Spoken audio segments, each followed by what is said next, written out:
ನಮಸ್ತೆ. Vishrut agro industries register, Kundapura taluk, Udupi ಜಿಲ್ಲೆ. ನಾವು ಭೂಸಿರಿ ಆರ್ಗ್ಯಾನಿಕ್ ಫರ್ಟಿಲೈಸರನ್ನು ಉತ್ಪಾದಿಸುತ್ತಿದ್ದು, ನಮ್ಮ ಸಹ ಕಂಪನಿಯಾದ Vishrut agri business private limited ಮೂಲಕ ಕರ್ನಾಟಕದಾದ್ಯಂತ ಎಲ್ಲ ಜಿಲ್ಲೆಗಳಲ್ಲೂ ವ್ಯವಹರಿಸುತ್ತಿದ್ದು, ಪ್ರಮುಖವಾಗಿ ದಕ್ಷಿಣ ಕನ್ನಡ ಜಿಲ್ಲೆಯಲ್ಲಿ ನಮ್ಮ ಸಹ ಸಂಸ್ಥೆ ವಿಶ್ರುತ್ ಅಗ್ರಿ ಬಿಸ್ನೆಸ್ ಪ್ರೈವೇಟ್ ಲಿಮಿಟೆಡ್ನ ಒಡಂಬಡಿಕೆಯಲ್ಲಿರುವ ಅಗ್ರಿವಿನ್ ಸಂಸ್ಥೆಯ ಮೂಲಕ ದಕ್ಷಿಣ ಕನ್ನಡದಾದ್ಯಂತ ನಮ್ಮ ಉತ್ಪನ್ನವನ್ನು ನೀಡಿದ್ದಾರೆ. ಅಲ್ಲಿನ ರೈತರ ಪ್ರತಿಕ್ರಿಯೆಯನ್ನು ನೀವಿಲ್ಲಿ ನೋಡಬಹುದು. ಬಹುಶಃ ಈ ಮೀನಿನ ಗೊಬ್ಬರ ನಮ್ಮ ಮಡಂತ್ಯಾರ್ನ ಸೊಸೈಟಿಗೆ ಬಂದಂಥ ಸಂದರ್ಭದಲ್ಲಿ ನಮ್ಮ ಕವಿತರವರು ಬಂದು ನಿಮಗೆ ಅಪ್ರೋಚ್ ಆದ ಮೇಲೆ ನೀವು ಪ್ರಥಮ ಗ್ರಾಹಕರು. ಸರಿಸುಮಾರು ಎಷ್ಟು ನೀವು ಗೋಣಿ ಚೀಲಗಳನ್ನು ತಂದಿದ್ದೀರಿ? ನಾನು 40 ಗೋಣಿ ಚೀಲಗಳನ್ನು ತಗೊಂಡಿದ್ದೇನೆ ಫಸ್ಟಿಗೆ. ಫಸ್ಟಿಗೆ 33 ಗೋಣಿ ಚೀಲ ತಗೊಂಡು ಆಮೇಲೆ 7 ಮತ್ತೆ ಖರೀದಿ ಮಾಡಿ 40 ಗೋಣಿ ಚೀಲ ಕಡಿಮೆ ಆದದಕ್ಕೆ ಪುನಃ 7 40 ಸರಿಸುಮಾರು 40 ಗೋಣಿಗಳನ್ನು ನೀವು ತಂದು 40 ಚೀಲಗಳು ಗೊಬ್ಬರವನ್ನು ತಂದು ನಿಮ್ಮ ಈ ಭಾಗದ ಎಲ್ಲ ಅಡಿಕೆ ಗಿಡಗಳಿಗೆ ನೀವು ಹಾಕಿದ್ದೀರಿ. ಇವಾಗ ನಿಮಗೆ ನಮ್ಮ ಈ ಮಡಂತ್ಯಾರು ಪ್ರಾಥಮಿಕ ಕೃಷಿ ಪತ್ತಿನ ಸಹಕಾರಿ ಸಂಘದಿಂದ ನೀವು ಈ ಗೊಬ್ಬರವನ್ನು ತರುವುದಕ್ಕಿಂತ ಮುಂಚೆ ನಿಮ್ಮ ಅಡಿಕೆ ಗಿಡಗಳು ಯಾವ ರೀತಿಯಲ್ಲಿದ್ದು? ಅಡಿಕೆ ಗಿಡ ಅಂದರೆ ಬೆಳವಣಿಗೆ ತುಂಬ ಕಮ್ಮಿ ಇತ್ತು, ಮತ್ತು ಎಲ್ಲ ಕೆಂಪಾಗಿತ್ತು. ನಮ್ಮ ಈ ಎಲ್ಲ ಸೋಗೆ ಅಂತ ಹೇಳ್ತಾರಲ್ಲ, ಅದೆಲ್ಲ ಕೆಂಪಾಗಿತ್ತು. ಆಮೇಲೆ ಎಲೆ ಚುಕ್ಕಿ ರೋಗಗಳು ತುಂಬ ಇತ್ತು, ತುಂಬ ಗಿಡದಲ್ಲಿ ಎಲೆ ಚುಕ್ಕಿ ರೋಗ ಇತ್ತು.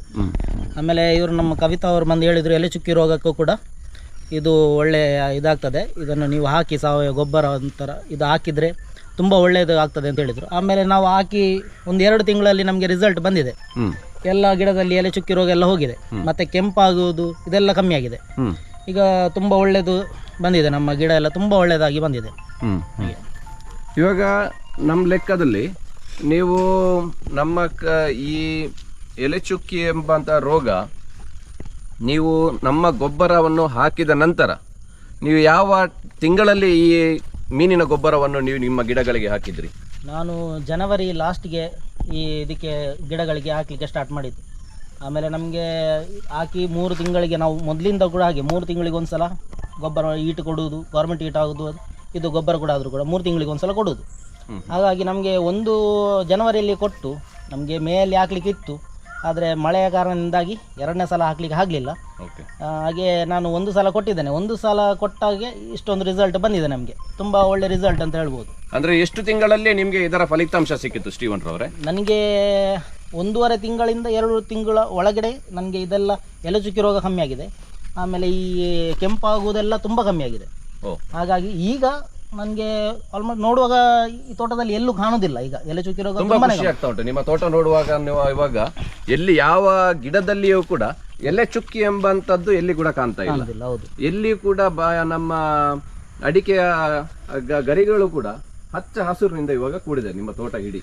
ಸೊ ನೀವು ಕೃಷಿಕರಿಗೆ ಈ ಒಂದು ಗೊಬ್ಬರದಿಂದ, ಅಂದ್ರೆ ಈಗಿನ ಕೃಷಿಕರು ರಾಸಾಯನಿಕ ಗೊಬ್ಬರದಿಂದ ಹೊರಗಡೆ ಬಂದು ಸಾವಯವ ಕೃಷಿಗೆ ತಮ್ಮನ್ನು ತಾವು ತೊಡಗಿಸಿಕೊಳ್ಬೇಕು ಎಂಬಂತಹ ಒಂದು ಚಿಂತನೆಯಲ್ಲಿ ಇರುವಂತಹ ಈ ಸಂದರ್ಭದಲ್ಲಿ ನೀವು ಕೃಷಿಕರಿಗೆ ಏನಂತ ಹೇಳಲಿಕ್ಕೆ ಬಯಸ್ತಾ ಇದ್ದೀರಿ? ಇದು ತುಂಬ ಒಳ್ಳೆಯದಿದೆ. ಈ ನಾವು ಹಾಕುವಂಥ ಗೊಬ್ಬರ ತುಂಬಾ ಒಳ್ಳೆಯದಿದೆ. ಹಾಗಾಗಿ ನೀವು ಎಲ್ಲರೂ ಹಾಕಿ. ಯಾಕೆಂದರೆ ಇದರಲ್ಲಿ ಯಾವುದೇ ಆದ ಇದು ಇಲ್ಲ, ಇದು ಎರೆಹುಳ ಸಾಯುವಂಥದ್ದಾಗಲಿ ಅಥವಾ ಏನಾದರೂ ನಮಗೆ ಇದರಲ್ಲಿ ಬೆನಿಫಿಟ್ ಆಗೋದು ಹೊರತು ಲಾಸ್ ಆಗೋದಿಲ್ಲ. ತುಂಬ ಒಳ್ಳೆಯದು ರಿಸಲ್ಟ್ ಇರೋದ್ರಿಂದ ಎಲ್ಲರೂ ಇದನ್ನು ಯೂಸ್ ಮಾಡಿದರೆ ಒಳ್ಳೆಯದು ಅಂತ ನನ್ನ ಅನಿಸಿಕೆ. ನನ್ನ ತೋಟದಲ್ಲಿ ಒಳ್ಳೆ ರಿಸಲ್ಟ್ ಇದೆ, ಒಳ್ಳೆ ರಿಸಲ್ಟ್ ಬಂದಿದೆ. ನೀವು ಮುಂಚೆ ರಾಸಾಯನಿಕ ಗೊಬ್ಬರಗಳನ್ನು ಹಾಕ್ತಾ ಇದ್ರಿ ಅಲ್ವಾ? ಹೌದೌದು. ಮುಂಚೆ ಎಲ್ಲ ಈ ಗೊಬ್ಬರ ಹಾಕುವುದಕ್ಕಿಂತ ಮುಂಚೆ ನೀವು ರಾಸಾಯನಿಕ ಗೊಬ್ಬರವನ್ನು ಹಾಕ್ತಿರುವಂತ ಸಂದರ್ಭದಲ್ಲಿ ಕೂಡ ಎಲೆ ಚುಕ್ಕಿ ಎಂಬಂತ ರೋಗ ವಿಪರೀತವಾಗಿ ಕಾಡ್ಲಿಕ್ಕೆ ಸ್ಟಾರ್ಟ್ ಆಯ್ತು. ಅದರ ಸಂಖ್ಯೆ ದಿನೇ ದಿನೇ ಜಾಸ್ತಿ ಆಗ್ತಾ ಇತ್ತು, ಕಡಿಮೆ ಆಗ್ತಾ ಇರ್ಲಿಲ್ಲ. ಆದ್ರೆ ನಮ್ಮ ಈ ಮೀನಿನ ಗೊಬ್ಬರವನ್ನು ನೀವು ಯಾವಾಗ ಹಾಕ್ಲಿಕ್ಕೆ ಶುರು ಮಾಡಿದ್ರ ಆವಾಗ ನಮ್ಮ ಈ ಭೂಮಿಯ ಫಲವತ್ತತೆ ಹೇಗೆ ಅಂತ ನಿಮ್ಗೆ ಕಾಣ್ತಾ ಉಂಟು? ನನ್ನ ಪ್ರಕಾರ ಈಗ ಮಣ್ಣಿನ ಫಲವತ್ತತೆ ಕೂಡ ಈಗ ನೋಡುವಾಗ, ಈಗ ನಾವು ಹಾಕಿ ಜಾಸ್ತಿ ಸಮಯ ಆಗಲಿಲ್ಲ ಆದರೂ ಕೂಡ ಈ ಮಣ್ಣೆಲ್ಲ ನೋಡುವಾಗ ತುಂಬ ಸ್ಮೂತ್ ಆಗಿದೆ, ಒಳ್ಳೆಯ ಒಂದು ರಿಸಲ್ಟ್ ಕೊಡುವಂಥ ಥರ ಕಾಣ್ತಾ ಉಂಟು. ಮಣ್ಣೆಲ್ಲ ಹಾರ್ಡಿಲ್ಲ. ಹೌದೌದು. ಈ ಮಣ್ಣು ಸಾಫ್ಟ್ ಆಗಿ ಇರ್ತದೆ, ಬೇರುಗಳು ಆದಷ್ಟು ಹೋಗ್ಲಿಕ್ಕೆ ಅದಕ್ಕೆ ಸುಲಭವಾದಂತಹ ಅವಕಾಶ ಮಾಡಿ ಕೊಡ್ತಾವೆ. ಹೌದೌದು. ಹಾಗೆ ಈ ಗಿಡಗಳೆಲ್ಲ ಒಳ್ಳೆಯ ಥರ ಬರಲಿಕ್ಕೆ ಒಂದು ಕಾರಣ ಕೂಡ ಇದೆ ಅಂತ ನನ್ನ ಅನಿಸಿಕೆ.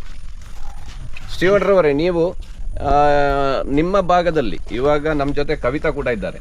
ಈಗ ಕೇವಲ ಅಡಿಕೆ ಕೃಷಿಗೆ ಅಂತ ಮಾತ್ರವಲ್ಲ, ಈಗ ಮನೆಯಲ್ಲಿ ನಮ್ಮ ಒಂದು ಪ್ರಾಥಮಿಕ ಕೃಷಿ ಪತ್ತಿನ ಸಹಕಾರ ಸಂಘದಿಂದ ನಮ್ಮ ಒಂದು ದೂರದೃಷ್ಟಿಯ ಆಲೋಚನೆ ಏನಂತ ಹೇಳಿದರೆ, ಪ್ರತಿಯೊಬ್ಬರ ಮನೆಯಲ್ಲಿಯೂ ಕೂಡ ಮನೆಗೆ ಬೇಕಾಗಿರುವಂಥ ತರಕಾರಿಯನ್ನು, ನಾವು ದಿನನಿತ್ಯ ಬೆಳೆಸುವಂಥ ತರಕಾರಿಯನ್ನು ಕೂಡ ನಮಗೆ ಎಷ್ಟು ಬೇಕು ಆಗಿರ್ಬೋದು, ಸ್ವಲ್ಪ ಅಲಸಂಡೆ, ಸ್ವಲ್ಪ ಬೆಂಡೆ, ಒಂದು ಸ್ವಲ್ಪ ಟೊಮೆಟೊ, ಸ್ವಲ್ಪ ಎಂತ ಒಳ್ಳೆ ಮೆಣಸು, ಸ್ವಲ್ಪ ಕಾಳು ಇದು ಯಾವುದು ಮೆಣಸು, ಕ್ಯಾಪ್ಸಿಕಮ್ ಅಥವಾ ಪಾಲಕ್, ಇಂಥ ಸೊಪ್ಪು ತರಕಾರಿಗಳನ್ನು ನಮ್ಮ ಮನೆಯಲ್ಲೇ ಬೆಳೆಸಬೇಕಾದ್ರೆ ಈ ಸಾವಯವ ಗೊಬ್ಬರ ನಮಗೆ ಉಪಯೋಗ ಆಗುತ್ತೆ ಅಂತ ಭಾವಿಸುತ್ತಾ?